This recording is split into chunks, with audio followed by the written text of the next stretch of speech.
अलक निरंजन, अलक निरंजन. रात्रीचा दिवस झाला तरी चालन, पण करून टाकन मी तुमचं मनोरंजन. अलक निरंजन. बाबू, एक ग्लास पाणी आण बरं. अरे कोण नाही, पाणी पाजणं तर हे पुण्याचं काम आहे राजू. थांबा आणतो पाणी.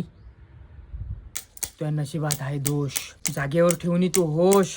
करशील हे काम तर त्याची वाले भेटन आराम. कोणतं काम? मायापाशी एक मनी आहे, तो तुले धारण करायला लागल. जर या मनी घेतला तर तुझी सारी जिंदगी चांगली होईन.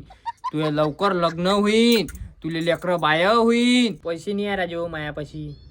भिकाऱ्याला भीक मागून राहिले का तुम्ही? बेटा काही हरकत नाही, मी तुला एक मंत्र सांगतो. ते मंत्र सकाळी उठल्याबरोबर जेप करत जाय. थू बुवारी, थू बुवारी, थू बुवारी, हे सकाळी मंत्र म्हणत जाय. तू मनाने आहे साप आणि चरित्राने आहे मोठा, पण जो माणूस तुले भेटते तो निघते तसाच खोटा. तुमचं बरोबर आहे. लखपती किती दिवसात होईन मी? बेटा तू 2 महिन्यात लखोपती करोडपती बनतं. बरं एक काम करा, आता उधारी देऊन द्या. मी 2 महिन्यानं लखपती झालो का तेव्हा पैसे देईन तुम्हाला. अलक निरंजन. म्या एवढ्या लोकांचे हात पाहिले, पण कधी नाही झाला माया घाटा. पहिला आहे तू, त्या माया काढला काटा. येतो बेटा. अलक निरंजन.